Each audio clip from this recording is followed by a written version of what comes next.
Pen drive ತಂಡಕ್ಕೆ ಒಳ್ಳೆಯದಾಗಲಿ, ಈ ಸಿನಿಮಾ ಒಂದು ಸಕ್ಸಸ್ ಆಗಲಿ ಅಂತ ಹೇಳ್ತಾ ಇಂಟ್ರೊಡಕ್ಷನ್ ಎವಿಗೆ ಚಾಲನೆ ಕೊಡ್ತಾ ಇದ್ದೀನಿ. ಭಗವಂತ ಎಲ್ಲರೂ ಒಳ್ಳೇದು ಮಾಡಲಿ. Good morning everybody. Thank you.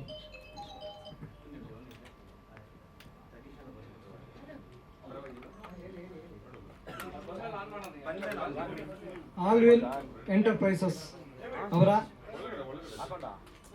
ಸೆಬಸ್ಟಿಯನ್ David ನಿರ್ದೇಶನದ ಪೆನ್ ಡ್ರೈವ್ ಚಿತ್ರದ ಇಂಟ್ರೊಡಕ್ಷನ್ ಎವಿ ಲಾಂಚ್ ಆಗ್ತಿದೆ.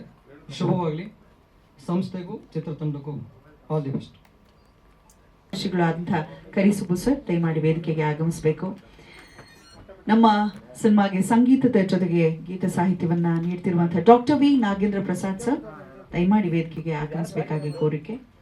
ರಾಧಿಕಾ ರಾಮ್ ಅವರು ದಯವಿಟ್ಟು ವೇದಿಕೆಗೆ ಬರಬೇಕು. ಸಂಜನಾ ನಾಯ್ಡು ಅವರು ಕೂಡ ವೇದಿಕೆಗೆ ಆಗಮಿಸಬೇಕು. ಅರ್ಚನಾ ನಟಿಯರು. ಪೆನ್ ಡ್ರೈವ್ ಸಿನಿಮಾನಲ್ಲಿ ಗ್ಲಾಮರ್ ಹೆಚ್ಚಿದೆ. ರೇಣುಕಾ, ಭಾಗ್ಯ, ಗೀತಪ್ರಿಯ, ಗೀತಾ,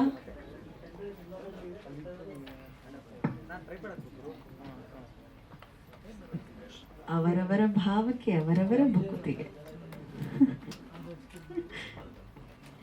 ಸಂಭಾಷಣೆ ಮತ್ತು ಸಂಕಲನದ ಹೊನ್ನೆ ನೋಡಿ, ಏನೋ ಹೇಳಿದಕ್ಕೆ ನಮಗೆಲ್ಲ ಮೈಂಡ್ ಡಿಸ್ಟರ್ಬ್ ಆಯ್ತು. ಈಗ ಸಂಭಾಷಣೆ ಜೊತೆಗೆ ಸಂಕಲನದ ಹೊಣೆಯನ್ನ ಹೊತ್ತಿರುವಂತಹ ನಮ್ಮ ಪ್ರೀತಿಯ ನಾಗೇಶ್ ಅವರು. ಡೇವಿಡ್ ಅವ್ರು ಎಲ್ಲಿರ್ತಾರೆ, ಯಾವ ಸಿನಿಮಾಲ್ ಇರ್ತಾರೆ, ಎಲ್ಲ ಕಡೆ ನಾಗೇಶ್ ಅವರು ಇದ್ದೇ ಇರ್ತಾರೆ. Okay,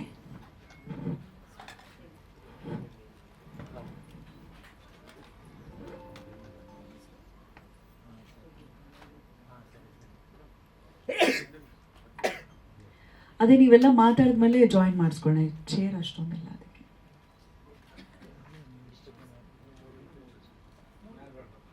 N M Suresh sir ಕೂಡ ಜಾಯಿನ್ ಆಗಬೇಕು.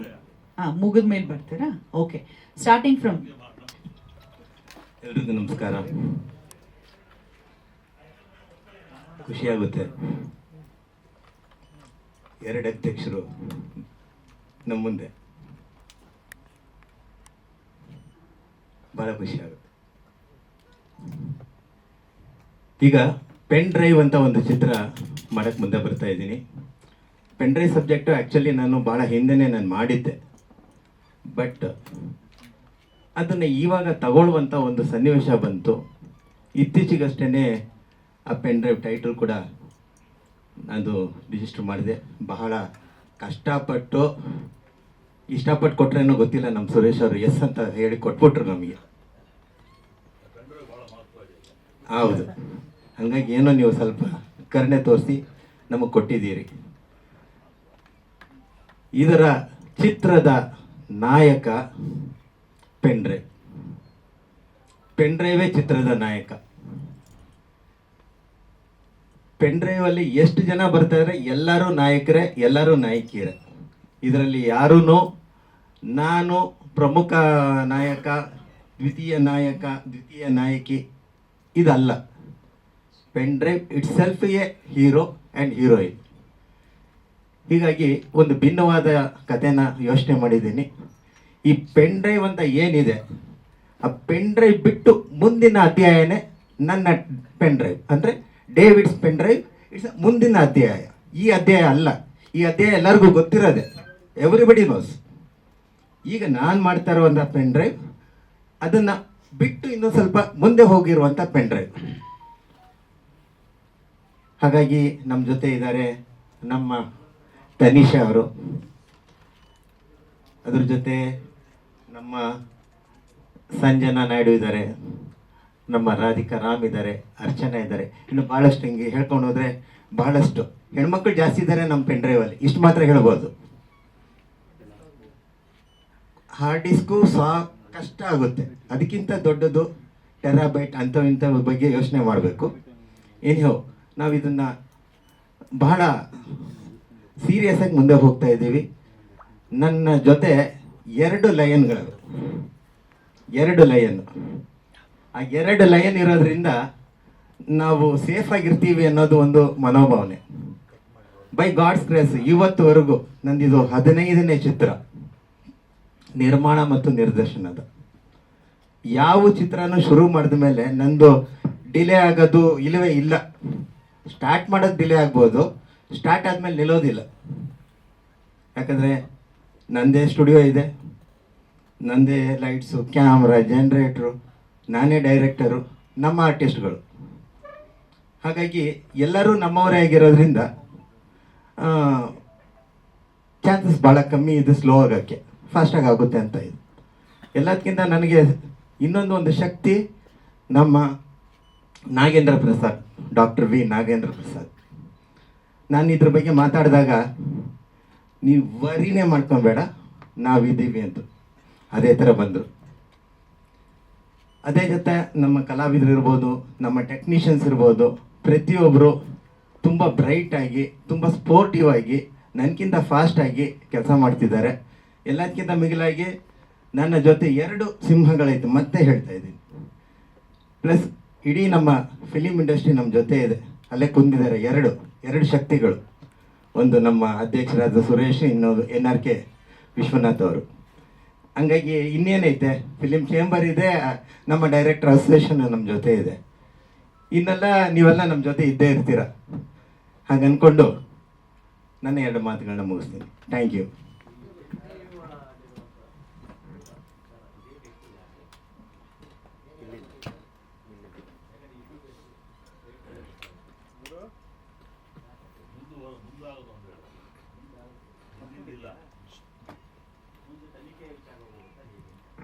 ಇದು ಪಕ್ಕ ತನಿಖೆಯ ವಿಚಾರ, 100% ತನಿಖೆ.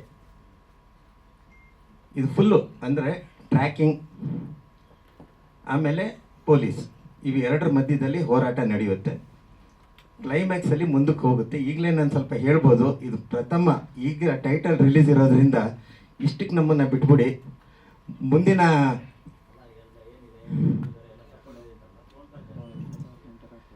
ಬಂದಿದೆ, ಬರ್ತಾನೆ ಇದೆ. ಬಟ್ ಪೆನ್ ಡ್ರೈವ್ ಅಲ್ವೇ ಇದು, ಡೇವಿಡ್ಸ್ ಪೆನ್ ಡ್ರೈವ್, ಅಷ್ಟು ಮಾತ್ರ ಹೇಳ್ಬೋದು ನಾನು. ಡೇವಿಡ್ ಪೆನ್ ಡ್ರೈವ್ ಇದು. ಹಂಗಾಗಿ ಇದು ನನ್ನ ಪೆನ್ ಡ್ರೈವ್. ಈಗ ಸದ್ಯಕ್ಕೆ ಲಾಕ್ ಆಗಿದೆ. ಹೆಂಗೋ ಕಷ್ಟಪಟ್ಟು ನಾನು ಓಪನ್ ಮಾಡ್ತೀನಿ.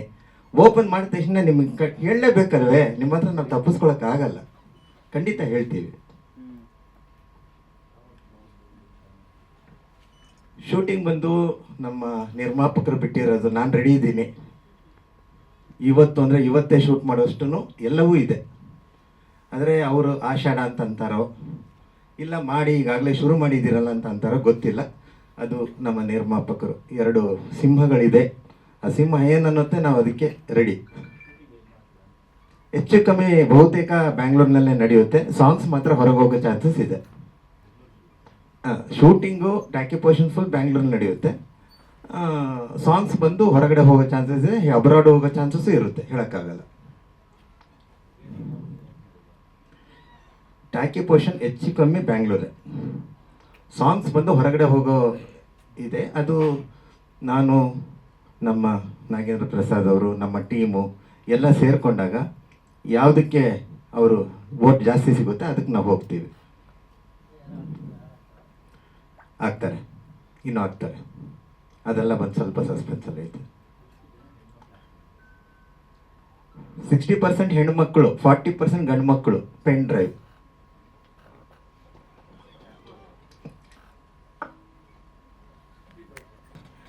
ಯಾಕಂದ್ರೆ ಒಂದು ಮಾಡೋದೇ ಎಷ್ಟು ಕಷ್ಟ ಇದೆ ನಿಮಗೆ ಗೊತ್ತಿದೆ. ಇವತ್ತಿನ ಪರಿಸ್ಥಿತಿ 2 ಅಲ್ಲ 4 ಐತೆ, 2 ಲಯನ್ ಇದೆ. ಹಂಗಾಗಿ ಎಲ್ಲರೂ ತುಂಬ ದೊಡ್ಡ ಶಕ್ತಿನೇ. ಅಷ್ಟೇ ನೋಡಿದ್ರೆ ಗೊತ್ತಾಗುತ್ತೆ ಅಲ್ವ, ಅದೇನು ಹೇಳೋದು ಬೇಕಾಗಿಲ್ಲ.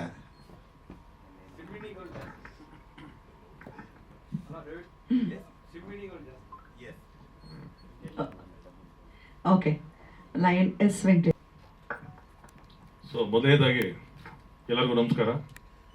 ಸೊ ಇವತ್ತು ಏನು ನಮ್ಮ ಗಾಂಧಿನಗರ ಚಿತ್ರ ನಿರ್ಮಾಣ ಮಾಡೋದು ಬಹಳಷ್ಟು ಕಡಿಮೆ ಮಾಡಿಬಿಟ್ಟಿದೆ ಹಲವಾರು ಕಾರಣಗಳಿಂದ. ಹಾಗಾಗಿ ಈ ಬಾರಿ ನಮ್ಮ ಏನು ನಿರ್ದೇಶಕ ಸಂಘದಲ್ಲಿ ನಮ್ಮ ಸೆಬಾಸ್ಟಿಯನ್ ಡೇವಿಡ್ ಅವರು ವರ್ಕ್ ಮಾಡಿದರು, ನಮ್ಮ ವಿಶ್ವನಾಥ್ ಅವರು ಈಗ ವಾಣಿಜ್ಯ ಮಂಡಳಿ ಅವರು ನಿರ್ದೇಶಕ ಸಂಘದಲ್ಲಿ ಅಧ್ಯಕ್ಷರಾಗಿದ್ದಾರೆ, ನಮ್ಮ ಸುರೇಶ್ ಅವರು. ಯಾಕಂದ್ರೆ ಅವ್ರದ್ದು ಹೆಂಗೆ ಅಂದರೆ ಸಿನಿಮಾಗಳನ್ನ ಒಂದು ಕಾಲದಲ್ಲೇ ಒಂದು ದೊಡ್ಡ ಮಟ್ಟಕ್ಕೆ ಮಾಡಿ ಇವತ್ತಿಗೂ ಎಲ್ಲರ ಜೊತೆಗೆ ಎಲ್ಲ ಏನ್ ಹೇಳ್ತಾರೆ ಹಂತಗಳಲ್ಲಿ ಪ್ರತಿಯೊಬ್ಬರನ್ನು ಗಣ್ಯಕ್ಕೆ ತಗೊಂಡು ಪ್ರತಿಯೊಬ್ಬರ ಜೊತೆ ಏನಾದ್ರು ಮಾಡೋಣ ಅಂತ ತವಕ ಇದೆ. ಮತ್ತೆ ನಮ್ಮ ಏನು ಸಿನಿಮಾ ರಂಗದ ಯಾವ್ದಾದ್ರು ರೀತಿಯಲ್ಲಿ ಏನಾದ್ರು ಮಾಡಬೇಕು, ಸೊ ನಾನು ನಿರ್ಮಾಣ ಮಾಡಬೇಕು ಅಂತ ಅವರು ಒಂದ್ 2-3 ವರ್ಷದಿಂದ ಹೇಳ್ಕೊಂಡೆ ಹೆಚ್ಚಿಗೆ ಹೋಗ್ತಾ ಇದ್ದಾರೆ. ಬಟ್ ಆದ್ರೆ ನಿರ್ಮಾಣ ಮಾಡಕ್ ಆಗ್ತಾ ಇಲ್ಲ. ಯಾಕೆ ಅಂದ್ರೆ ಈಗ ನಮ್ಮ ಹೇಳಿದ್ರು ಡೇವಿಡ್ ಅವರು, ಸೊ ನನ್ನ ಹತ್ರ ಏನು ಸ್ಟುಡಿಯೋ ಇದೆ, ಟೆಕ್ನಿಷಿಯನು, ಸಪೋರ್ಟಿಂಗು. ಯಾಕಂದ್ರೆ ನಮಗೆ 50% ನಮಗೆ ನಮ್ದು ಸ್ವಂತ ಏನಾದ್ರು ಇರಬೇಕು ಏನಾದ್ರು ಮಾಡ್ಬೇಕಂದ್ರೆ. ಯಾಕಂದ್ರೆ ಇವತ್ತು ಜನ ಸಿನಿಮಾದನ್ನೇ ಭಯ ಬಿದ್ದೋಗ್ಬಿಡ್ತಾರೆ. ಬಟ್ ಆ ಥರದಲ್ಲಿ ಈಗ ನಾವು ಅವ್ರ ಜೊತೆ ಇರೋದಕ್ಕೆ ಮೂಲ ಕಾರಣ ಏನಂದ್ರೆ ಅವರು ಕೆಲಸನೂ ಮಾಡ್ತಾರೆ, ಜೊತೆಗೆ ಎಲ್ಲರನ್ನೂ ಬಳಸ್ಕೋತಾರೆ, ಪ್ರತಿಯೊಬ್ಬರಿಗೂ ಕೆಲಸ ಕೊಡ್ತಾರೆ. ಇವತ್ತು ಚಿತ್ರರಂಗಕ್ಕೆ ಯಾರು ಬಹಳಷ್ಟು ಜನ ಕೆಲಸ ಮಾಡೋರಲ್ಲ, ಬೇರೆ ಬೇರೆ ರೀತಿಯಲ್ಲಿ ಹೊಸದಾಗಿ ಕೆಲಸ ಹುಡ್ಕೊಂಡು ಹೋಗೋ ಪರಿಸ್ಥಿತಿಯಲ್ಲಿ ಇದ್ದಾರೆ. ಅಂತ ಪರಿಸ್ಥಿತಿಯಲ್ಲಿ ಏನೋ ಮಾಡಬೇಕು ಅಂತ ಅವ್ರು ಆಕ್ಚುಲಿ ಆಲೋಚನೆ ಮಾಡ್ತಾರೆ. ಆಮೇಲೆ ನಮಗೂ ಅಷ್ಟೇ, ಯಾಕಂದ್ರೆ ನಮ್ಮ ತಂದೆಯವರೆಲ್ಲ ಆಕ್ಚುಲಿ ಇದೇ ಇಂಡಸ್ಟ್ರಿಯಲ್ಲಿ ಇದ್ದವರು, ಅವರೆಲ್ಲ ಸೆಂಟ್ರಲ್ ಗೌರ್ಮೆಂಟ್ ಕೆಲಸ ಬಿಟ್ಬಿಟ್ಟು ಆಕ್ಚುಲಿ ಸಿನಿಮಾ ರಂಗಕ್ಕೆ ಸೇರ್ಕೊಂಡು. ಈಗ ನಾನು ಹುಟ್ಟಿದ ಟೈಮಲ್ಲಿ ಅವರು ಸೆಂಟ್ರಲ್ ಗೌರ್ಮೆಂಟ್ ಇದ್ರ ಆಮೇಲೆ ಬಂದರು. ನಾವು ನಮ್ಮದೇ ಥಿಯೇಟ್ರು, ಸೊ ನಮ್ಮದೇ ಕೆಲಸಗಳು ಆಕ್ಚುಲಿ ಇದರಲ್ಲಿ 12 ವಯಸ್ಸಲ್ಲಿ ಇದರಲ್ಲಿ ಜರ್ನಿ ಸ್ಟಾರ್ಟ್ ಮಾಡಿದ್ದು. ಸೊ ಈ ಸಮಯದಲ್ಲಿ ಇವ್ರು ಮಾಡುವಾಗ ನಾವು ಬೇಲಿಯು ಅಂತ ಒಂದು ಆಕ್ಚುಲಿ ಈಗ ಒಂದು 2 ವರ್ಷ ಹಿಂದೆ ಮಾತಾಡ್ಕೊಂಡು ಹೋದ ವರ್ಷ ನಮ್ಮ ನಾಗೇಶ್ ಅವರ ಒಂದು ಹೇಳ್ತಲ್ಲ ಮಾರ್ಗದರ್ಶನದಲ್ಲಿ ಬಹಳಷ್ಟು ಆಕ್ಚುಲಿ ಇದು ಮಾಡ್ಕೊಂಡು ಅವಾಗ ಡೇವಿಡ್ ಅವರಿಲ್ಲ ಇದು ನಾವು ಚಲನಚಿತ್ರೋತ್ಸವಕ್ಕೆ ನಾವು ಅಲ್ಲಿ ಫಸ್ಟ್ ಆಕ್ಚುಲಿ ತೋರಿಸೋ ಥರ ಯಾವ್ದಾದ್ರು ಒಂದು ಕೆಲಸ ಮಾಡೋಣ ಅಂದಾಗ ನಾವು ಪ್ರಾರಂಭ ಮಾಡಿದ್ವಿ. ಬಟ್ ಅದು ಪಿಕ್ಚರ್ ಹೋಗ್ತಾ ದೊಡ್ಡ ಮಟ್ಟದಲ್ಲಿ ಆಯಿತು, ಈವನ್ ಆಕ್ಚುಲಿ ಸೆನ್ಸಾರ್ ಆಯಿತು. ಅದ್ರ ಜೊತೆಗೆ ಇತ್ತೀಚಿನ ದಿನಗಳಲ್ಲಿ ಏನು ಪೆನ್ ಡ್ರೈವ್ ಅಂತ ಆಕ್ಚುಲಿ ಬಂತು, ಅದು ಅವ್ರು ಆಲ್ರೆಡಿ ಆಕ್ಚುಲಿ ಬೇರೆ ಬೇರೆ ಇದರಲ್ಲಿ ಹೇಳ್ತಲ್ಲ ಒಂದು ಸಸ್ಪೆನ್ಸ್ ಥ್ರಿಲ್ಲರ್ ಮಾಡಬೇಕು ಅಂತ ಅವರು ಅವಾಗಿಂದ ಅವ್ರು ಪ್ಲಾನಿಂಗ್ ಅಲ್ಲಿ ಇದ್ರು. ಬೇರೆ ಬೇರೆ ಆಕ್ಚುಲಿ ಸ್ಟೋರಿಗಳು ಈಗ ಅವ್ರು ಹೇಳ್ದಲ್ಲ 60%, 40%, 50%, ಸೊ ಹೆಣ್ಮಕ್ಳು 40%. ಯಾಕಂದ್ರೆ ಹಂಗಲ್ಲ, ಯಾಕಂದ್ರೆ ಅವ್ರು ಏನು ವರ್ಕ್ ಮಾಡ್ತಾರೆ ಅವ್ರ ಕೈಲಿ ನಾವು ಆಕ್ಚುಲಿ ನಮ್ಮ ಏನು ಆಡಿಯನ್ಸ್ಗೆ ನಾವು ಏನು ಆಕ್ಚುಲಿ ಅವ್ರಿಗೆ ಕಥೆಗಳು ಕೊಡ್ತೀವಿ, ಅವ್ರು ಎಷ್ಟು ಅದನ್ನ ಕನ್ವಿನ್ಸ್ ಮಾಡ್ಕೊಂಡು ತಗೊಳ್ತಾರೆ. ಯಾಕಂದ್ರೆ ಏನೋ ಇದೆ, ಏನೋ ಮಾಡ್ತಾ ಇದ್ವಿ, ಏನೋ ಆಗೋಗ್ಬಿಟ್ಟಿದೆ, ಅದನ್ನೇ ನಾವು ಮಾಡ್ಬಿಡ್ತೀವಿ, ಆ ಥರ ಬರಲ್ಲ. ಸೊ ಇದರಲ್ಲಿ ಕಾಮಿಡಿ ಇರಬೇಕು ಅವ್ರಿಗೆ, ಅದರಲ್ಲಿ ಆಕ್ಚುಲಿ ಸಸ್ಪೆನ್ಸ್ ಇರಬೇಕು, ಆಮೇಲೆ ಅವ್ರ ಫೀಲಿಂಗ್ ಇರಬೇಕು. ಯಾಕಂದ್ರೆ ಒಬ್ಬೊಬ್ಬೊಂದು ಮನುಷ್ಯನಲ್ಲಿ ಫೀಲಿಂಗ್ಗಳು ಏನಿರುತ್ತೆ ಅಂತ ಹೇಳ್ಬಿಟ್ಟು ಯಾವುದೋ ಟೈಮಲ್ಲಿ ಡ್ರೈವ್ ಮಾಡಿದಾಗ ಗೊತ್ತಾಗತ್ತಂತೆ. ಅದೇನು ಹೇಳ್ತಾರೆ, ಈಗ ಹೇಳ್ತಾರಲ್ಲ ಪೆನ್ ಡ್ರೈವ್ ಅಂತಾರೆ, ಪೆನ್ ಡ್ರೈವ್ ಅಲ್ಲಿ ಒಂದೇ ಇರಲ್ಲ ಅದು. ಈಗ ಗ್ಲೋಬಲ್ ಆಕ್ಚುಲಿ ಗ್ಲೋಬಲ್ ಆಗಿ ಇಂಟರ್ನ್ಯಾಷನಲ್ ಲೆವೆಲ್ ಪೆನ್ ಡ್ರೈವ್ ಅಂತ ಹೇಳಿದ್ರೆ ಅದರಲ್ಲಿ ಎಲ್ಲಾನು ಬಂದಿ ಆಗಿರುತ್ತೆ. ಈಗ ಮನುಷ್ಯ ಬಂದು ಜೈಲ್ಗೆ ಹೋಗ್ತಾನೆ, ಬರ್ತಾನೆ, ಯಾವುದೋ ರೂಮಲ್ಲಿ ಬಂದಾಗಿರ್ತಾನೆ, ಇಲ್ಲ ಯಾವುದೋ ವ್ಯಸನಕ್ಕೆ ಬಂದಿ ಆಗಿರ್ತಾನೆ. ಬಟ್ ಪೆನ್ ಡ್ರೈವ್ ಅಲ್ಲಿ ಬೇಕಾದಷ್ಟು ವಿಷಯಗಳು ಬಂದಿ ಆಗತ್ತೆ. ಅದು ಯಾವ ರೀತಿ ತೋರಿಸ್ತಾರೆ ಅನ್ನೋದೇ ನಮ್ಮ ನಿರ್ದೇಶಕರ ಕೆಲಸ. ಹಾಗಾಗಿ ನಮ್ಮ PRO ವೆಂಕಟೇಶ್ ನನಗೆ ನಮ್ಮ ಜೊತೆ 2009ರಿಂದ ನಾವೆಲ್ಲ ಜರ್ನಿಗಳಲ್ಲಿ ಎಲ್ಲ ನೋವುಗಳನ್ನ, ನಲಿವುಗಳನ್ನ, ಪ್ರತಿಯೊಂದು ಕಷ್ಟ ನಷ್ಟಗಳನ್ನ ಪ್ರತಿಯೊಂದು ಎದುರಿಸಿದೀವಿ. ಬಟ್ ಆದ್ರೆ ಇವತ್ತು ಚಿತ್ರರಂಗ ಅಂದ್ರೆ ಇಲ್ಲಿ ನಾವು ನಮ್ಮನ್ನ ನಂಬ್ಕೊಂಡು ಆಕ್ಚುಲಿ ಎಷ್ಟೋ ಕಲಾವಿದರು ನಮ್ಗೆ ಊಟ ಹಾಕಿದ್ದಾರೆ, ಊಟ ಹಾಕ್ತಾರೆ, ನಮ್ಮನ್ನು ಕಾಪಾಡ್ತಾರೆ, ನಮ್ಗೆ ಎಷ್ಟೋ ಜನ ನಮ್ಮನ್ನ ನೋಡ್ಕೋತಾರೆ ಅನ್ನೋ ಒಂದೇ ಒಂದು ಉದ್ದೇಶಕ್ಕೆ ಇವತ್ತಿಗೂ ನಾವು ಕಷ್ಟದಲ್ಲಿ ನಷ್ಟದಲ್ಲಿ ಇದ್ರು ಸಿನಿಮಾಗಳು ಮಾಡ್ತಾನೆ ಇದೀವಿ. ಬಿಕಾಸ್ ಏನಕ್ಕೆ ಅಂದ್ರೆ ನಮ್ಮೆಲ್ಲರ ಕರ್ತವ್ಯ ಅಂತ. ಈಗ ನಮ್ಮ ಮೀಡಿಯಾಗಳಲ್ಲಿ ಬಹಳ ಜನ ಕೆಲಸ ಮಾಡ್ತಾರಲ್ಲ, ಅವಾಗಿಂದ ನಾನು ನೋಡಿದ್ದಾರೆ. ಸೊ ನಾವು ಮಾತಾಡೋಣ ಕಮ್ಮಿ, ಬಟ್ ಮಾಡೋಣ ಜಾಸ್ತಿ ಅನ್ನೋ ಒಂದು ಸಂಪ್ರದಾಯದಲ್ಲಿ ಮಾಡ್ತಾ ಇದ್ವಿ. ಹಾಗಾಗಿ ನಮ್ಮ ವೆಂಕಟೇಶ್ ಅವ್ರು ಆಕ್ಚುಲಿ ನಿಜ ಹೇಳ್ಬೇಕಾದ್ರೆ ಅವ್ರಿಗೆ ಇದರಲ್ಲಿ ಏನು ಒಂದು ಸಣ್ಣ ಒಂದು ಅದ್ರ ವಿವರಣೆ ಕೂಡ ಗೊತ್ತಿಲ್ಲ. ಬಟ್ ಆದ್ರೆ ನಮಗೆ ಪ್ರೋತ್ಸಾಹಕ್ಕೆ ಜನ ಬೇಕು. ಯಾಕಂದ್ರೆ ನಾವೇನಾದ್ರೂ ಸಮಾಜದಲ್ಲಿ ಎಲ್ಲಾದ್ರೂ ಏನಾದ್ರೂ ಪ್ರೋತ್ಸಾಹಕ್ಕೆ ನಮ್ಮ ಜೊತೆ ಬನ್ನಿ ಅಂದ್ರೆ ನಾವು ವೇದಿಕೆಗಳ ಮೇಲೆ ಹೋಗ್ತೀವಿ. ಆತರ ಒಂದು ಪ್ರೋತ್ಸಾಹಕ್ಕೆ ಮಾತ್ರ ಅವ್ರು ನಮ್ಮ ಜೊತೆ ಬಂದಿರೋದ್ರಿಂದ ಸೊ ಅವ್ರಿಗೂ ನಮ್ಮ ಈ ಒಂದು ಹೊಸ ಇದ್ರಲ್ಲಿ ಮೊದಲನೇ ಇದು ಮಾಡ್ತಾರಂದ್ರೆ ಅವ್ರಿಗೆ ಧನ್ಯವಾದಗಳು ಹೇಳ್ತಾ, ಜೊತೆ ಇಲ್ಲಿ ಬಹಳಷ್ಟು ಹೆಚ್ಚಿನ ಕಲಾವಿದಿದ್ದಾರೆ ಪ್ರತಿಯೊಬ್ಬರಿಗೂ. ಯಾಕಂದ್ರೆ ನಮ್ಮ ತನಿಜಾ ಕುಪ್ಪಣ್ಣ ನಮ್ಮ ಮೊದಲನೇ ಭೇಟಿ ಮಾಡಿದ್ದು ಮೇಡಮ್ಗೆ ಆಕ್ಚುಲಿ ಒಂದು ಯಾವುದೋ ಒಂದು ಈ ಒಂದು ಸಬ್ಜೆಕ್ಟ್ಗಳಲ್ಲಿ ಕೆಲವರು ಏನಂದ್ರೆ ಬಟ್ ಪಾಸಿಟಿವ್ ಆಗಿರೋರು ಬೇಕು ಅಂದ್ರೆ ನಾವು ಫಸ್ಟ್ ಹೋಗಿ ಮಾತಾಡ್ತಾ ಈಗ ಪಾಸಿಟಿವ್ ಆಗಿ ಆಕ್ಚುಲಿ ಮಾತಾಡೋದು. ಸಂಜಯ್ ನಾಯ್ಡು ಅವರು ಆಕ್ಚುಲಿ ಅದೇ ಮಾಡೋದು, ನಮ್ಮ ಅರ್ಚನಾ ಅವ್ರು ನಮ್ಮ ಜೊತೆ ವರ್ಕ್ ಮಾಡಿದ್ದಾರೆ. ಸೊ ಹೀಗಾಗಿ ಆಮೇಲೆ ನಮ್ಮ ಶ್ರೀಯುತರಾದ ಡಾಕ್ಟರ್ ನಾಗೇಂದ್ರ ಪ್ರಸಾದ್ ಅವರು. ಬಟ್ ಅವರೆಲ್ಲ ಏನಂದ್ರೆ ನಮ್ಮ ಈ ಒಂದು ಕಥೆಗಳಿಗೆ ಪೆನ್ ಡ್ರೈವ್ನ ಹೆಸರಿಗಿಂತ ಅವರೆಲ್ಲ ಕೆಲಸ ಮಾಡ್ತಾರಲ್ಲ, ಆ ಕೆಲಸ ಮಾಡೋಂತ ಆಕ್ಚುಲಿ ಆ ಒಂದು ಏನಿಲ್ಲ ಆ ಶಕ್ತಿ ನಮ್ಗೆ ಇಂಪಾರ್ಟೆಂಟ್ ಆಗುತ್ತೆ. ಮತ್ತೆ ಕರಿಸುಬ್ಬ ಹತ್ರ ಮಾತಾಡೋದು ಇಲ್ಲ ನಾವೆಲ್ಲ ಇರ್ತೀವಿ, ಯಾಕಂದ್ರೆ ನಾವೆಲ್ಲ ಒಟ್ಟೊಟ್ಟಿಗೆ ಇರ್ತೀವಿ, ನಾವು ಚೇಂಬರಲ್ಲಿ ಎಲ್ಲ ಇರ್ತೀವಿ ಅಂತ ಹೇಳ್ಬಿಟ್ಟು. ಹಂಗಾಗಿ ನಮ್ಮ ಈ ಪೆನ್ ಡ್ರೈವ್ ಏನೋ ತೊಂದರೆ ಬಂದಾಗಲೂ ನಮ್ಮ M.N. ಸುರೇಶ್ ಅವರು ಇಲ್ಲ ಯಾಕಂದ್ರೆ ನಿಮ್ಗಳೆಲ್ಲ ನಾವು ನೀವೆಲ್ಲ ಏನಂದ್ರೆ ಚಲನಚಿತ್ರ ರಂಗದಲ್ಲಿ ಮನೋರಂಜನೆಗೆ ನಾವು ಹೆಚ್ಚು ನಾವು ವರ್ಕ್ ಮಾಡ್ತಾರಂದ. ಸೊ ನಮಗೆ ಬೇರೆದಕ್ಕೆ ಅದೆಲ್ಲ ಬರಲ್ಲ, ಕನ್ಫ್ಯೂಷನ್ ಬೇಡ, ಕ್ಲಾರಿಫಿಕೇಶನ್ ಮಾಡೋಣ ಅಂತ ನಮ್ಮ ಸುರೇಶ್ ಅವರು ನಮಗೆ ಬಹಳ ಧೈರ್ಯ ತುಂಬಿ ಬೆನ್ನು ತಟ್ಟಿದ್ದಾರೆ. ಸೊ ಹಾಗಾಗಿ ಟೈಗರ್ ವೆಂಕಟೇಶ್, ನಮ್ಮ ನರಸಿಂಹಲು ಎಲ್ಲ ನಮ್ಮ ಸಿನಿಮಾ ಸಂಬಂಧಪಟ್ಟವ್ರು ಹೆಚ್ಚು ಬೆಟಾಲಿಯನ್ ಇಲ್ಲಿ ಇದ್ದೀವಿ. ಹಾಗಾಗಿ ಸೊ ನಿಮ್ಮೆಲ್ಲರ ಸಹಕಾರ ಮತ್ತೆ ಪ್ರೋತ್ಸಾಹ ನಮಗೆ ಬೇಕು. ಸೊ ಹಂಗಂತ ಹೇಳ್ತಾ ನನ್ನ 2 ಮಾತು ಮುಗಿಸ್ತಾ ಇದ್ದೀನಿ. ಜೈ ಹಿಂದ್, ಜೈ ಕರ್ನಾಟಕ. ಒಂದ್ ಹೇಳೆ ಆದ್ರೂ ಹೇಳ್ತಾರೆ ಅನ್ಕೊಂಡಿದ್ದೀನಿ, ಇಲ್ದಿದ್ರೆ ಖಂಡಿತ ಅವ್ರು ಒಪ್ಕೊಂಡಿರಲ್ಲ. ಸಿನಿಮಾ ಏನೋ ಅಂತ ಅವ್ರಿಗೆ ಗೊತ್ತಿರುತ್ತೆ. So over to Tanisha Kopanna. ಮೊದಲನೇದಾಗಿ ಬಂದಿರುವಂತಹ ಎಲ್ಲ ಮಾಧ್ಯಮ ಮಿತ್ರರಿಗೆ ಧನ್ಯವಾದಗಳು ಆ್ಯಂಡ್ ವೇದಿಕೆ ಮೇಲಿರುವಂತಹ ಪ್ರತಿಯೊಬ್ಬರು ಗಣ್ಯರಿಗೂ ಆ್ಯಂಡ್ ನನ್ನ all co workers thank you so much for coming and making this event wonderful.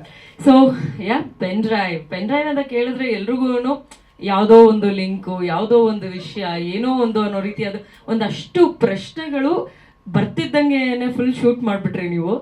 Basically ನನ್ನ ಪ್ರಕಾರ ಪೆನ್ ಡ್ರೈವ್ ಅನ್ನೋವಂಥದ್ದು ಯಾವ ಹೊಸ ಸುದ್ದಿ ಅಲ್ಲ. ಪೆನ್ ಡ್ರೈವ್ನ ನಾವು ನಮ್ಮ ಏನಂತಲ್ಲ, ನಮ್ಮ ಪ್ರತಿಯೊಂದು ಜೀವನದಲ್ಲಿ ಯಾವ್ಯಾವ ಗುಡ್ ಮೆಮೊರೀಸ್ ಇದೆಯೋ, ಮೆಮೊರೀಸ್ನ ಸೇವ್ ಮಾಡ್ಕೊಳ್ಳೋದಕ್ಕೆ ಬಹಳ ವರ್ಷಗಳಿಂದ ನಾವು ಯೂಸ್ ಮಾಡ್ಕೊಂಡು ಬಂದಿರುವಂತಹ ಒಂದು ವಸ್ತು. ಆ್ಯಂಡ್ ಈ ಒಂದು ವಸ್ತು ಒಳಗೆ ಬಹಳ ಹೋರಾಟದಿಂದ ಕೆಲಸ ಮಾಡುವಂತಹ ವ್ಯಕ್ತಿಗಳನ್ನು ತುಂಬಿ ಸಿನಿಮಾ ಮೂಲಕ ನಿಮ್ಮೆಲ್ಲರನ್ನು ಎಂಟರ್ಟೈನ್ ಮಾಡಬೇಕು ಅಂತ ಡೇವಿಡ್ ಸರ್ ಮುಂದೆ ಬಂದಿದ್ದಾರೆ. ನಾವೆಲ್ಲರೂ ಜೊತೆಗೆ ಇದ್ದೀವಿ. ಆ್ಯಂಡ್ ಪೆನ್ ಡ್ರೈವ್ನಲ್ಲಿ ನನ್ನ ಒಂದು ಪಾತ್ರ ಪೊಲೀಸ್ ಪಾತ್ರ. ಇಷ್ಟು ಮಾತ್ರ ಹೇಳ್ತೀನಿ, ನಾನು ಬೇರೆ ಏನು ಹೆಚ್ಚು ಹೇಳಲ್ಲ. ಯಾಕೆ ಅಂತಂದರೆ ಮುಂದೆ ನಾವಿನ್ನು ಶೂಟಿಂಗೇ ಶುರು ಮಾಡಿಲ್ಲ, ನಿಮ್ಮ ಹತ್ರ ಮಾತಾಡಬೇಕು ಅಂತಂದರೆ ವಿಷಯಗಳಿರ್ಬೇಕಲ್ವಾ. ಸೊ ಹಾಗಾಗಿ ಒಂದು ಒಳ್ಳೆ ಪೊಲೀಸ್ಗೆ ಕೆಲಸ ಮಾಡಬೇಕು ಅಂತ ಅಂದಾಗ ಯಾವ್ಯಾವ ರೀತಿಯಾದ ಕೇಸಸ್ ಬರುತ್ತೆ, ಯಾವ್ಯಾವ ರೀತಿಯಾದ ಕಾನ್ಸಿಕ್ವೆನ್ಸಸ್ನ ಅವರು ಫೇಸ್ ಮಾಡ್ತಾರೆ, ಯಾವ ರೀತಿಯಾಗಿ ಈಗ ಪ್ರಾಬ್ಲಮ್ಸ್ ಬೇರೆ ಮಾಮೂಲು ಜನಕ್ಕೆ ಮಾತ್ರ ಬರಲ್ಲ, ಪೊಲೀಸವ್ರಿಗೂ ಬರುತ್ತೆ. ಸೊ ಅವ್ರಿಗೂ ಪ್ರಾಬ್ಲಮ್ಸ್ ಬಂದರೆ ಯಾವ ರೀತಿಯಾದ ಪ್ರಾಬ್ಲಮ್ಸ್ ಬರಬಹುದು ಅನ್ನೋದನ್ನ ನೀವು ಸಿನಿಮಾದಲ್ಲಿ ನೋಡಬಹುದು. ಸೊ ಇದಿಷ್ಟು ಪೆನ್ ಡ್ರೈವ್ ಬಗ್ಗೆ. ಸೊ ನನ್ನ ಪ್ರಕಾರ ನಾವು ಯಾವುದೇ ಟೈಟಲ್ ಇಟ್ಕೊಂಡ್ರೂ ಕನ್ವೆ ಮಾಡೋದು ಎಂಟರ್ಟೈನ್ಮೆಂಟ್. ಎಲ್ಲರೂ ಎಂಟರ್ಟೈನ್ಮೆಂಟ್ನ ತಲೆಯಲ್ಲಿ ಇಟ್ಕೊಂಡು ಖುಷಿಯಿಂದ ಪ್ರೀತಿಯಿಂದ ಥಿಯೇಟರ್ಸ್ಗೆ ಬಂದು ಸಿನಿಮಾನ ನೋಡಬೇಕು, ನಮ್ಮ ಕನ್ನಡ ಸಿನಿಮಾನ ಬೆಳೆಸಬೇಕು ಅಂತ ಕೇಳ್ಕೊಳ್ತಾ thank you so much. Thank you Tanisha. ಇನ್ನು ಸಂಗೀತ ಮತ್ತು ಸಾಹಿತ್ಯ ನೀಡ್ತೀವಿ. ಎಲ್ಲ ಮಿತ್ರರಿಗೂ ನಮಸ್ಕಾರ.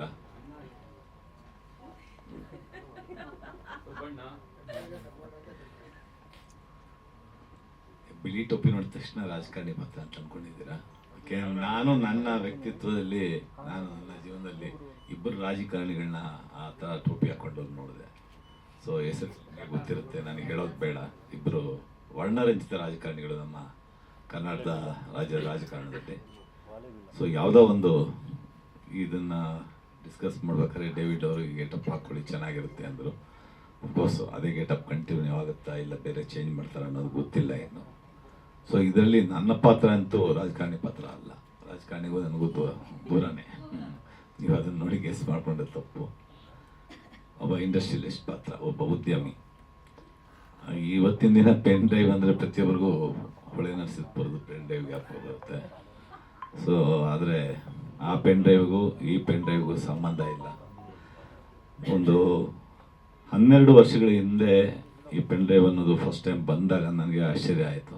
ಸೊ ಆವಾಗ ನಾವೊಂದು ಸಿನಿಮಾನ ಇದೇ ರೇಣುಕಾಂಬಕ್ಕೆ ತರಬೇಕಾದ್ರೆ ಅಥವಾ ಬೇರೆ ಒಂದು ಪ್ರಿವ್ಯೂ ಥಿಯೇಟ್ರಿಗೆ ತೊಗೊಂಡೋಗ್ಬೇಕಾದ್ರೆ ಅಥವಾ ಚೆನ್ನೈಗೆ ತೊಗೊಂಡೋಗ್ಬೇಕಾದ್ರೆ ಒಂದು ಕಾರ್ ಡಿಕ್ಕಿನಲ್ಲಿ ಪೂರ್ತಿ ಒಂದು 15 ರೀಲು 16 ರೀಲ್ ತುಂಬ್ಕೊಂಡು ಹೋಗ್ತಾ ಇದ್ವಿ. ಆಮೇಲೆ ಒಂದು ಬೀಟಾ ಕ್ಯಾಸೆಟ್ ಬಂತು, ಐಬ್ಯಾಂಡ್ ಕ್ಯಾಸೆಟ್ ಬಂತು, ಅದರ ನಂತರ ಹಾರ್ಡ್ ಡಿಸ್ಕ್ ಬಂತು, 1 TB 2 TB 5 TBವರೆಗೂ ಬಂತು. ಆಮೇಲೆ ಫಸ್ಟ್ ಟೈಮ್ ನನ್ನ ಪೆನ್ ಡ್ರೈವ್ ಅನ್ನೋದು, ಒಂದು ಪೆನ್ ಡ್ರೈವ್ ಏನದು ಪೆನ್ ಡ್ರೈವು, ಪೆನ್ನನ್ನು ಡ್ರೈವ್ ಮಾಡ್ತಾರಾ ಅಂತ ಕೇಳಿದೆ ನಮ್ಮ ಟೆಕ್ನಿಷಿಯನ್ಸ್ಗೆ. ನಿಜವಾಗ್ಲೂ ಗೊತ್ತಿಲ್ಲ. ಸೊ ತೋರಿಸಿದ್ರು, ಇದೇ ಪೆನ್ ಡ್ರೈವು ಈ ಥರದ್ದೊಂದು ತರಿಸ್ಬೇಕು ಅಂತ ಸ್ಟುಡಿಯೋಗೆ ತೋರಿಸಿದ್ರು. ಸೊ ಇದರಲ್ಲಿ ಹೇಗೆ ತುಂಬ್ತೀರಾ ಸಿನಿಮಾದಲ್ಲಿ ಅಂದಾಗ ಅದೊಂದು ದೊಡ್ಡ ಒಂದು ಪಾಠನೇ ಆಯಿತು ನಮ್ಮ ಟೆಕ್ನಿಷಿಯನ್ಸಿಂದ ನನಗೆ. ಸೊ ಜಗತ್ತು ತುಂಬ ದೊಡ್ಡದಿದೆ, ಅಷ್ಟೇ ಸಣ್ಣದಾಗೂ ಇದೆ. ಸೊ ಇಡೀ ಜಗತ್ತಿನ ಒಂದು ಇದನ್ನು ಒಂದು ಪೆನ್ ಡ್ರೈವಲ್ಲಿ ತುಂಬಬಹುದು ವಿಷಯಗಳನ್ನು. ಸೊ ಇವತ್ತು ಪೆನ್ ಡ್ರೈವ್ ಹೇಗೆ ಚಿಕ್ಕ ಮಕ್ಕಳಿಂದ ಹಿಡಿದು ದೊಡ್ಡವರೆಗೂ ಹೇಗೆ ನಮ್ಮ ಜನಜೀವನದಲ್ಲಿ ಹೇಗೆ ಜೊತೆಗೆ ತೊಡಗಿಸ್ಕೊಂಡಿದೆ ಅನ್ನೋದು, ಅದನ್ನು ಬೇರೆ ರೀತಿ ಹೇಳೋದು ಕೊಟ್ಟಿದ್ದಾರೆ ಸೆಬಾಸ್ಟಿಯನ್ ಡೇವಿಡ್. ಈ ಪೆನ್ ಡ್ರೈವ್ ಅನ್ನೋದು ಟೈಟ್ಲ್ ಅಂತೂ ಭಾಳ ಕ್ಯಾಚಿಯಾಗಿದೆ. ಯಾಕಂದರೆ ಇವತ್ತು ಆ ಪೆನ್ ಡ್ರೈವನ್ನ ಮಾಡೋಕ್ಕೆ ಹೋದರೆ ಆಲ್ರೆಡಿ ಸಿನಿಮಾ ನೋಡ್ಬಿಟ್ಟಿದ್ದಾರೆ ಜನ ಎಲ್ಲ. ಆ ಸಿನಿಮಾನ ಮತ್ತೆ ಸ್ಕ್ರೀನ್ ಮೇಲೆ ಯಾರೂ ಒಬ್ಬರು ಒಳಗಡೆ ಬರೋದಿಲ್ಲ. ಸೊ ಬೇರೆ ಒಂದು ಕುತೂಹಲಕಾರಿ ಕಥೆಯನ್ನು ಮಾಡ್ಕೊಂಡಿದ್ದಾರೆ. ಒಂದು ಪೊಲೀಸ್ ಡಿಪಾರ್ಟ್ಮೆಂಟು ಹೇಗೆ ಒಂದು ಪೆನ್ ಡ್ರೈವ್ ಜೊತೆ ಸಾಗುತ್ತೆ ಅನ್ನೋದೇ ಈ ಪೆನ್ ಡ್ರೈವಿನ ಕತೆ. Sebastian David pen drive. So ನನಗೂ ಒಂದು ಇಂಟ್ರೆಸ್ಟಿಂಗ್ ಆಗಿರುತ್ತೆ, ಚಾಲೆಂಜ್ ಆಗಿರುತ್ತೆ ಈ ಕ್ಯಾರೆಕ್ಟರ್ ಅಂತ ನಾನು ಅಂದ್ಕೊಂಡು ಅದನ್ನು ಒಪ್ಪಿಕೊಂಡೆ. ಚೇಂಬರ್ಗೆ ಬಂದು 1 ನಿಮಿಷದಲ್ಲಿ ಒಂದು ಲೈನ್ ಕತೆ ಹೇಳಿದಾಗ ಭಾಳ ಖುಷಿ ಆಯಿತು ಮಾಡ್ತೀನಿ ಅಂತ ಒಪ್ಕೊಂಡಿದ್ದೀನಿ. ಸೊ ಇಷ್ಟಲ್ಲೇ ಸಿನಿಮಾ ಸ್ಟಾರ್ಟ್ ಆಗಬೇಕು. ನೆಕ್ಸ್ಟ್ ಪ್ರೆಸ್ ಮೀಟಲ್ಲಿ ಬೇರೆ ಬೇರೆ ವಿಷಯಗಳ ಬಗ್ಗೆ ಮಾತಾಡೋಣ. ಚಿತ್ರದ್ದು ಬೇರೆ ವಿಷಯಗಳು ನಮಗೆ ಬೇಕಾಗಿಲ್ಲ. ನಮಸ್ಕಾರ. ಪ್ರಸಾದ್. ಎಲ್ರಿಗೂ ನಮಸ್ಕಾರ. ಪೆನ್ ಡ್ರೈವ್ ಇವತ್ತಿನ ಕಾಲಘಟ್ಟದಲ್ಲಿ ಟೈಟ್ಲ್ ಎಲ್ರಿಗೂ ರೀಚ್ ಆದರೆ ಅರ್ಧ ಗೆದ್ದಂಗೆ. ಪಬ್ಲಿಸಿಟಿ ನಾನು ಯಾವಾಗಲೂ ಹೇಳ್ತಿರ್ತೀನಿ, ಸಿನಿಮಾ ಆದಮೇಲೆ 2 ಥರದ ಪಬ್ಲಿಸಿಟಿ ಬೇಕು. ಒಂದು, ನಿಮ್ಮ ಟೈಟ್ಲು ಇಡೀ 6 ಕೋಟಿ 7 ಕೋಟಿ ಕನ್ನಡಿಗರಿಗೆ ತಲುಪಬೇಕು. ಫಸ್ಟು ಟೈಟ್ಲ್ ತಲುಪಬೇಕು. ಸಿನಿಮಾನ ಫಾಲೋ ಮಾಡೋರು ಮಾತ್ರ ಅಲ್ಲ, ಸೋಷಿಯಲ್ ಮೀಡಿಯಾ ಫಾಲೋ ಮಾಡೋರು ಮಾತ್ರ ಅಲ್ಲ, ಅದರ ಹೊರತಾಗಿ ಇರುವ ಜನಕ್ಕೂ ಕೂಡ ಟೈಟ್ಲ್ ರೀಚ್ ಆಗಬೇಕು. ಇದು ಒಂದು ದೊಡ್ಡ ಪಬ್ಲಿಸಿಟಿ. ಅದಾದಮೇಲೆ 2ನೇ ಪಬ್ಲಿಸಿಟಿ, ಈ ಸಿನಿಮಾ ನಾನು ನೋಡಬೇಕು ಅಂತ ಅನ್ನಿಸ್ಬೇಕು. ಹಾಗೇನು ಮಾಡ್ತೀವಿ ಅನ್ನೋದು ಇನ್ನೊಂದು ಪಬ್ಲಿಸಿಟಿ. ಸೊ ಇದು ಈಗಾಗಲೇ ಟೈಟ್ಲ್ ರೀಚ್ ಆದ ಹಾಗೆ ಈ ಟೈಟ್ಲು. ಹಾಗಾಗಿ ಅರ್ಧ ಪಬ್ಲಿಸಿಟಿ ಕೆಲಸನ ಡೇವಿಡ್ ಅವರು ನಿರ್ಮಾಪಕರಿಗೆ ಉಳಿಸ್ಬಿಟ್ಟಿದ್ದಾರೆ ಅಂತಲೇ ಹೇಳಬೇಕು. ಪೆನ್ ಡ್ರೈವ್, ನಾನು ನಮ್ಮ ಡೇವಿಡ್ ಅವ್ರ ಜೊತೆ ಒಂದಷ್ಟು ಜಾಹೀರಾತು ಬೇರೆ ಬೇರೆ ಇದು ಕೆಲಸಗಳು ಮಾಡಿದ್ದೀವಿ. ಸೊ ನಮ್ಮ ಸ್ಟುಡಿಯೋಗೆ ಬಂದಾಗ ಒಂದಷ್ಟು ಹಾಡುಗಳು ನಮ್ಮದೇ ಮ್ಯೂಸಿಕ್ ಬಜಾರ್ ಚಾನಲ್ಗೆ ಹಾಡುಗಳು ಮಾಡ್ಕೊಡ್ತಾಯಿದ್ರು. ಅದನ್ನು ಕೇಳಿದ್ರು, ಭಾಳ ಚೆನ್ನಾಗಿದೆ, ನಾನೀಗ ಸಿನಿಮಾ ಮಾಡ್ತಿದ್ದೀನಿ, ನೀವು ಜೊತೆ ಆಗಬೇಕು ಅಂತ ಅಂದರು. ಭಾಳ ಖುಷಿ ಆಯಿತು. ಕತೆ ಹೇಳಿದ್ರು, ಈ ಟೈಟ್ಲ್ ಹೇಳೋಕ್ಕೆ ಮುಂಚೆ ಅವರು ಅದರ ಲೈನ್ ಹೇಳಿದ್ರು. ಭಾಳ ಇಂಟ್ರೆಸ್ಟಿಂಗ್ ಆದಂಥ, ಇವತ್ತು ನಾವು ಭಾಳ ರೋಚಕವಾದಂಥ ಪತ್ತೇದಾರಿ ಕತೆಗಳನ್ನು ನೋಡ್ತಾ ಇದ್ದೀವಿ. ಭಾಳ ಹಿಂದಿಂದ ಓದ್ಕೊಂಡ್ಬಂದಿದ್ದೀವಿ. ಇವತ್ತಿನ ಟೆಕ್ನಾಲಜಿಯಲ್ಲಿ, ಮಾಡರ್ನ್ ಟೆಕ್ನಾಲಜಿಯಲ್ಲಿ ಹೇಗೆಲ್ಲ ಪೊಲೀಸರು ತನಿಖೆ ಮಾಡ್ತಾರೆ, ಹೇಗೆಲ್ಲ ಕಳ್ಳರು ತಪ್ಪಿಸ್ಕೋತಾರೆ, ಇದನ್ನು ಇಟ್ಕೊಂಡು ಒಂದು ತನಿಖೆಯ ವಿಷಯನ ಇಟ್ಕೊಂಡು ಮಾಡಿರುವಂಥ ಕತೆ. ಸೊ ಆ ಕತೆಗೆ ಅವರು ಪೆನ್ ಡ್ರೈವನ್ನು ಮೂಲ ಧಾತುವಾಗಿ, ಅಂದರೆ ಅದೊಂದು ಮುಖ್ಯ ವಸ್ತುವಾಗಿ ಇಟ್ಕೊಂಡಿದ್ದಾರೆ. ತುಂಬ ಕುತೂಹಲಕಾರಿಯಾದಂಥ, ರೋಚಕವಾದಂಥ ಮತ್ತು ಅಷ್ಟೇ ಎಂಟರ್ಟೈನಿಂಗ್ ಆಗುವಂಥ ಒಂದು ಸಿನಿಮಾ ಇದು. ಎಂಟರ್ಟೈನ್ ಯಾಕೆ ಅಂತಂದರೆ, ಅವರೇ ಹೇಳಿದಾಗೆ 60% ನಾಯಕಿಯರು ತುಂಬಿರುವಂಥ ಸಿನಿಮಾ. ತುಂಬ ಎಂಟರ್ಟೈನ್ಮೆಂಟ್ ಇರುತ್ತೆ ಪಾತ್ರಗಳು ಮತ್ತು ಒಂದೊಂದು ವಿಭಾಗದಲ್ಲೂ ಕೂಡ. ಸೊ ಅದಕ್ಕೆ ಹಾಡುಗಳು ಅಂದಾಗ ಒಂದಷ್ಟು ಚಾಲೆಂಜಿಂಗ್ ಆದಂತಹ ವಿಷಯನೇ. ಅಂದರೆ ಸಿನಿಮಾಗೆ ಹಾಡುಗಳು ಮಾಡೋದು ಮಾತ್ರ ಅಲ್ಲ, ಅದು ಹೊರಗಡೆನೂ ವರ್ಕ್ ಆಗಬೇಕು, ಇಂಟ್ರೆಸ್ಟಿಂಗ್ ಆಗಿ ಗುರ್ತಿಸೋ ಹಂಗಾಗಬೇಕು ಹಾಡುಗಳನ್ನು, ಹಾಡುಗಳಿಂದ ಸಿನಿಮಾನ. ಸೊ ಆ ಒಂದು ಚಾಲೆಂಜ್ ಇದೆ, ಅದನ್ನು ಸ್ವೀಕರಿಸಿದ್ದೀನಿ, ಮಾಡ್ತೀನಿ ಅಂತ ಭರವಸೆ ಇದೆ. ಯಾಕಂದರೆ ಡೇವಿಡ್ ಅವರು ಜೊತೆಲಿದ್ದಾರೆ, ಇಬ್ಬರು ಲಯನ್ಸ್ನ ಬೇರೆ ಜೊತೆಲಿ ಇಟ್ಕೊಂಡಿದ್ದಾರೆ. ಸೊ ತನಿಖೆ ಸಿನಿಮಾ ಆದ್ದರಿಂದ ತನಿಷಾ ಕುಪ್ಪಂಡ ಅವರು, ಆಮೇಲೆ ಸಾಕ್ಷಿ ಬೇಕಲ್ಲ, ಅದಕ್ಕೆ ಸಂಜನಾ ನಾಯ್ಡು. ಹೀಗೆ ಎಲ್ಲ ಪಾತ್ರಗಳು ಪರಿಚಯ ಆಗಿದೆ, ಪಾತ್ರಗಳು ಹೇಗಿದೆ ಅಂತ ಅದರ ಮೇಲೆ ಹಾಡುಗಳಿರುತ್ತೆ. ತುಂಬ ಇಂಟ್ರೆಸ್ಟಿಂಗ್ ಆದಂಥ ಸಿನಿಮಾ ಮತ್ತು ಹಾಡುಗಳು ಇದಾಗಲಿದೆ. ಪೆನ್ ಡ್ರೈವ್ ಶುಭವಾಗಲಿ ಅಂತ ಹಾರೈಸ್ತೀನಿ. ಸೊ ಮೊದಲ ಇವತ್ತಿನ ಈ ಬಹುಶಃ 4 ಹಾಡು ಬರುತ್ತೆ, ಬಹುತೇಕ ಎಲ್ಲ ಟೈಟಲ್ಸ್ ಹಾಡು ಬರುತ್ತೆ. ಟೈಟಲ್ ಹಾಡು 4 ಹಾಡಿರುತ್ತೆ. ಇನ್ನೂ ಆ್ಯಡ್ ಆದರೂ ಆಗ್ಬೋದು, ಗೊತ್ತಿಲ್ಲ. ಇನ್ನೊಂದಷ್ಟು ಹಂತ ಬಾಕಿ ಇದೆ ಡಿಸ್ಕಷನ್ ಡೇವಿಡ್ ಅವ್ರ ಜೊತೆ. ಮಿತ್ರರಿಗೆ ನಮಸ್ಕಾರ. ಮತ್ತು ವೇದಿಕೆ ಮೇಲೆ ಇರುವಂತಹ ಎಲ್ಲ ಗಣ್ಯರಿಗೆ ನನ್ನ ನಮನ. ಮತ್ತು ಸುರೇಶ್ ನಮಸ್ತಾ. ಒಬ್ಬ ಸಂಭಾಷಣೆಕಾರನಾಗಿ ನಾನು ಅವರ ಜೊತೆ ಕತೆ ಮತ್ತು ಸಂಭಾಷಣೆಯನ್ನು ಕೋತಿರಾಜ, ಜ್ಯೋತಿ Elias Kothiraja cinema David sir ಮಾಡಿದಾಗ ಅದಕ್ಕೆ ಕೆಲಸ ಮಾಡಿದ್ದೆ ನಾನು. ಅದರ ನಂತರ ಹಲವಾರು ಸಿನಿಮಾಗಳಿಗೆ ಕೆಲಸ ಮಾಡ್ತಾ ಲಾಸ್ಟ್ ಇಯರು ಕಂದೀಲು ಅಂತೇಳಿ ಒಂದು ಬೆಂಗಳೂರು ಅಂತಾರಾಷ್ಟ್ರೀಯ ಚಿತ್ರೋತ್ಸವದಲ್ಲಿ ಭಾಗವಹಿಸಿ 2ನೇ ಅತ್ಯುತ್ತಮ ಚಲನಚಿತ್ರ ಅಂತ ಹೇಳಿ ಪ್ರಶಸ್ತಿ ಪಡ್ಕೋತು. ಅದರ ಕತೆ, ಚಿತ್ರಕಥೆ, ಸಂಭಾಷಣೆ ಮತ್ತು ಸಂಕಲನ ನಾನು ಮಾಡಿದ್ದೆ. ಅದರ ನಂತರ ಬೇಲಿ ಹೂ ಅಂತ ಒಂದು ಬಯೋಪಿಕ್ನ ಡೇವಿಡ್ ಸರ್ ಮಾಡಬೇಕು ಅಂತೇಳಿ ಬಂದಾಗ, ಒಬ್ಬ ಅನಾಥ ಹೆಣ್ಣುಗಳನ್ನು, ಅಸಹಜ ಸಾವಾದ ಹೆಣ್ಣುಗಳನ್ನು ತೆಗೆಯುವಂಥ ಮತ್ತು ಸಂಸ್ಕಾರ ಮಾಡುವಂಥ ಒಂದು ಆಶಾ ಅಂತ ಹೆಣ್ಮಗಳು, ಅವರ ಕಥೆಯನ್ನು ಮಾಡಬೇಕು ಅಂತ ಹೊರಟಾಗ ಅದಕ್ಕೂ ಕೆಲಸ ಮಾಡಿದ್ದೆ. ಅದು ತುಂಬ ಖುಷಿ ಆಯಿತು. ಮತ್ತು ಅವರ ಸಿನಿಮಾ ಪ್ಯಾಷನ್ ನನಗೆ ತುಂಬ ಇಷ್ಟ ಆಗಿದೆ. ಅದ್ರ ನಂತರ ಈ ಚಿತ್ರಕ್ಕೆ ಸಂಭಾಷಣೆ ಬರೀಬೇಕು ಅಂದ್ರೆ ಒಬ್ಬ ಸಂಭಾಷಣೆಕಾರನಾಗಿ ಪಾತ್ರಗಳು ಮಾತಾಡಬೇಕು, ನಾವು ಮಾತಾಡಬಾರ್ದು ಅಂತ ಇರುತ್ತೆ. ಅದಾದ್ಮೇಲೆ ಕೊನೆಗೆ ಎಡಿಟಿಂಗ್ ಬಂದಾಗ ಎಲ್ಲ ಪಾತ್ರಗಳು ಮಾತಾಡ್ತಿರುತ್ತೆ, ಅವಾಗಲೂ ನಾವು ಮಾತಾಡೋಂಗಿಲ್ಲ, ಬರೀ ಕೆಲಸ ಮಾಡಬೇಕಾಗುತ್ತೆ. ಹಾಗಾಗಿ 2 ಪಾತ್ರಗಳನ್ನ ನನ್ನ ಕೈಲಿ ಮಾಡಿಸ್ತಾ ಇದ್ದಾರೆ. ಅದಕ್ಕೆ ನಾನು ಡೇವಿಡ್ ಸರ್ಗೆ ಮತ್ತು ಲಯನ್ ಸರ್ಗೆ ಋಣಿಯಾಗಿದ್ದೀನಿ. ನಮಸ್ಕಾರ. ನಮಸ್ಕಾರ ಎಲ್ಲರಿಗೂ. ನನ್ನ ಹೆಸರು ರಾಧಿಕಾ ರಾಮ್ ಅಂತ. ಈಗಾಗಲೇ ನೀವು ತುಂಬ ನನ್ನನ್ನು ಬೋಲ್ಡ್ ಕ್ಯಾರೆಕ್ಟರ್ಸಲ್ಲಿ ಮತ್ತು ಕಾಂಟ್ರವರ್ಸೀಸಲ್ಲಿ ನೋಡಿರ್ತೀರಾ. ಏನು ಸರ್? ಕಾಂಟ್ರವರ್ಸೀಸಲ್ಲಿ ಮತ್ತು ಬೋಲ್ಡ್ ಕ್ಯಾರೆಕ್ಟರ್ಸಲ್ಲಿ ನೋಡಿರ್ತೀರಾ. ಸೊ ಈ ಚಿತ್ರದಲ್ಲಿ ಪೆನ್ ಡ್ರೈವ್ ಅನ್ನೋ ಚಿತ್ರದಲ್ಲಿ ನನ್ನ ಪಾತ್ರ ಏನು ಅಂದರೆ, ನಾರ್ಮಲ್ ಆಗಿ ಹೇಗೆ ಎಲ್ಲರೂ ಮನೆಗೆ ಹಾಲು ಹಾಕ್ತಾರೋ ಆ ಥರ ಹಾಲು ಹಾಕುವ ಒಂದು ಹುಡುಗಿ ನಾನು. ಈ ಕಥೆಯಲ್ಲಿ ಒಂದು ಬಿಸ್ನೆಸ್ ಮೆನ್ ಮನೆಗೆ ನಾನು ಹಾಲು ಹಾಕ್ತಾ ಇರ್ತೀನಿ.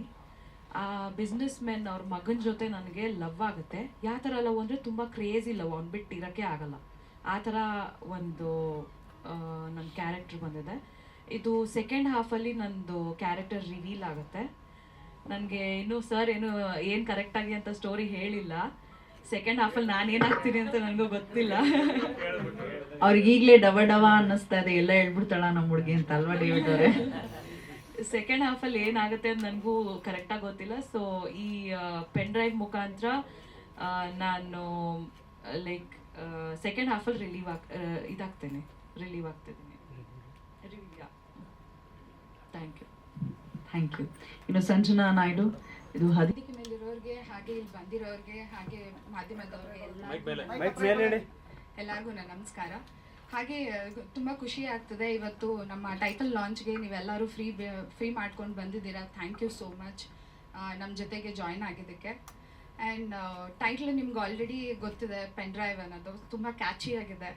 ಸೊ ಸೆಬಾಸ್ಟಿನ್ ಡೇವಿಡ್ ಸರ್ ನನಗೆ ಸ್ಟೋರಿ ನರೇಷನ್ ಮಾಡಿದಾಗ ಏನು ಅನ್ನಿಸ್ತು ಅಂದರೆ content is very connected to audience. ಅಂದರೆ ಇಟ್ಸ್ ನಾಟ್ ಅ ಸಿನಿಮ್ಯಾಸ್ಟಿಕ್ ಇರ್ಬೋದು, ಗ್ಲಾಮರ್ ಇರ್ಬೋದು, ಇಲ್ಲ ಎಂಟರ್ಟೈನಿಂಗ್ ಇರ್ಬೋದು, ಅದ್ರ ಜೊತೆಗೆ ಆಡಿಯನ್ಸ್ಗೆ ಮತ್ತು ತುಂಬ ಅಟ್ಯಾಚ್ ಆಗೋ ತುಂಬಾ ಕಾನ್ಸೆಪ್ಟ್ ಇದೆ ಅದರಲ್ಲಿ ಕಂಟೆಂಟಲ್ಲಿ. So it's very super content ಮಾಡ್ಕೊಂಡಿದ್ದಾರೆ ಸರು. ಆ್ಯಂಡ್ ಈವನ್ ನನ್ನ ಕ್ಯಾರೆಕ್ಟರ್ ಬಂದು ಇಂಟರ್ನೆಟ್ CBI ಕಾಪ್ ಥರ. So it's something different character ನಂದು. ಈವನ್ ಸ್ಟ್ರಾಂಗ್ ಫೀಮೇಲ್ ಕ್ಯಾರೆಕ್ಟರು, ತುಂಬ ಜೋಶಾಗೆ ಆ್ಯಂಡ್ ವೆರಿ ಸ್ಟ್ರಿಕ್ಟ್ ಕಾಬ್ ಆಗಿರೋ ಒಂದು powerful character. So I am glad that sir ನನ್ನ ಸೆಲೆಕ್ಟ್ ಮಾಡಿರೋದಕ್ಕೆ and happy to work with this team. So all glamour people ಜೊತೆಗೆ ನಾನು ಒಬ್ಳಿರೋದು such a beautiful thing for me. So thank you so much. ಎಲ್ರಿಗೂ ನಮಸ್ಕಾರ. ಎಲ್ಲರೂ ತುಂಬ ದಿನ ಆದಮೇಲೆ ನೋಡಿ ಮಾಧ್ಯಮ ಮಿತ್ರರನ್ನ ತುಂಬ ಖುಷಿ ಆಗ್ತಿದೆ. ಇವತ್ತು ಪೆನ್ ಡ್ರೈವ್ ಟೈಟಲ್ ಲಾಂಚಿಗೆ ಎಲ್ಲರೂ ಬಂದಿದ್ದಕ್ಕೆ thank you so much. And ಈ ಮೂವಿಯಲ್ಲಿ ಅವಕಾಶ ಕೊಟ್ಟಿದ್ದಕ್ಕೆ lions and David sir thank you so much. Almost ಎಲ್ಲರೂ ಮಾತಾಡಿದ್ದಾರೆ ಇನ್ ಪೆನ್ ಡ್ರೈವ್. ನಂದು ರೋಲ್ ಬಗ್ಗೆ ನಾನು ಏನೂ ಹೇಳೋಕ್ಕಾಗಲ್ಲ. ಶೂಟಿಂಗ್ ಎಲ್ಲ ಮುಗಿದ ಮೇಲೆ ಮತ್ತೆ ಪ್ರೆಸ್ ಮೀಟ್ ಆಗುತ್ತಲ್ಲ ಅವಾಗ ಹೇಳ್ತೀನಿ. Thank you all.